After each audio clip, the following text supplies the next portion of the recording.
Assalamualaikum Ustaz, saya anak muda yang terkadang pernah melakukan maksiat kepada Allah. Yang tua juga begitu. Lalu bertobat lagi, maksiat lagi, berbuat lagi. Bagaimana caranya Ustaz agar tobat yang ana lakukan menjadi tobatan yang nasuha? Mohon bimbingannya. Quran surah keempat ayat 17. Bismillahirrahmanirrahim. Innamat taubatu 'ala Allahi lilladzina ya'maluna as-su'a bijahalatin thumma yatubuna min qarib. Faulaika yatubullahu 'alaihim wa kana Allahu 'aliman hakima. Kalau tobat mau benar itu, pertama ketika menyadari ada perbuatan salah, seketika bertobat. Saya ulang ya. Ketika menyadari ada perbuatan salah, seketika apa? Bertobat. Karena kesadaran tentang kesalahan itu bagian dari kasih sayang Allah yang mengantarkan seorang hamba pelaku maksiat untuk bertobat. Jadi sadar itu pengantar tobat. Pahami itu dulu ya. Pahami. Dan biasanya saking sayangnya Allah, orang yang pertama kali melakukan salah itu langsung diberikan getaran pada jiwanya untuk merasakan kesalahan itu dan menilai bahwa itu salah. Nah, itu pengantar tobat. Kalau sedang ada itu cepat ambil, karena tandanya Allah masih sayang. Yang bahaya itu kalau melakukan salah nggak ada tanda itu bahaya. Tapi berdasar perjalanan waktu, kasih Allah itu masih ada. Keadilan Allah menjadikan sebelum dia wafat, ya sebelum nyawanya sampai di kerongkongan, akan ada selalu hidayah Allah itu sampai. Itu pertanda kedua. Jadi pertama dalam diri kita, kedua dari luar. Tiba-tiba dengar ceramah misalnya tentang taubat, kok bisa Anda dengar itu? Nah, itu pertanda kedua. Kalau mendengar yang demikian, cepat ambil. Ya, itu rumusnya Quran surat 29 ayat ke-68. Walladzina jahadu fina lanahdiyannahum subulana. Orang yang cepat mengambil petunjuk dari kami, cepat dia ambil, kami bimbing dia menuju jalan-jalan kebaikan kami. Itu ya.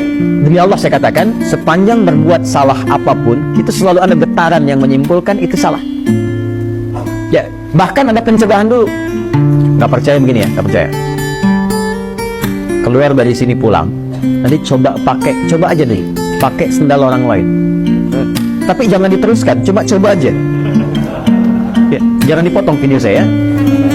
Cuma coba, jangan diteruskan. Itu begitu akan dipakai, pasti hati kecil mengatakan itu bukan punya kamu. Itu pencegahan namanya. Begitu dipakai, dipaksakan pakai, nanti di pertengahan ada rasa lagi, kamu salah. Nah, itulah pengantar taubat.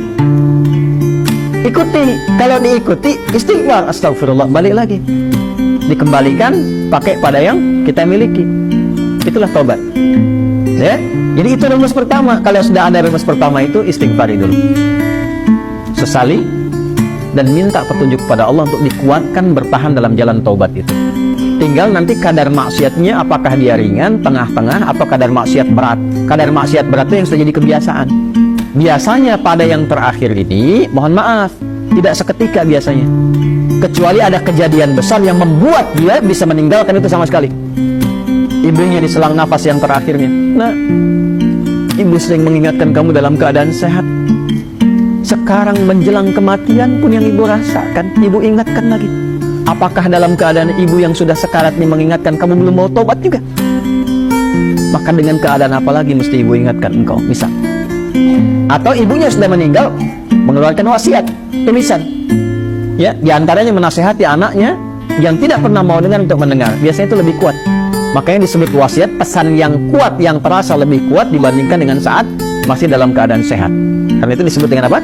Wasiat. Ya, wasiat itu bukan sekedar tentang harta. Ada wasiat terkait dengan kebaikan-kebaikan ibadah. Contoh Quran surah ke-2 ayat berapa? 133. Wasiat Nabi, ya, siapa?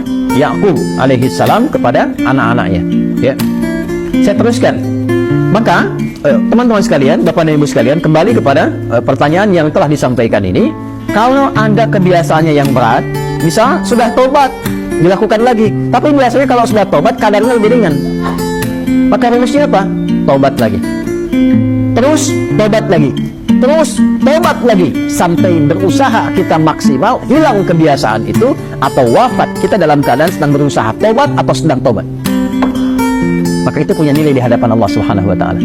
Yang terakhir, ini yang lebih kuat, rasakan saat akan terdorong berbuat maksiat itu lagi seketika diwafatkan oleh Allah Subhanahu wa Ta'ala. Itu yang paling kuat. Misal sudah tobat pengen maksiat lagi, rasakan saat maksiat itu wafat. Itu yang paling cepat mencegah dari perbuatan buruk, sehingga insya Allah dari salah bisa berpeluang menjadi saleh.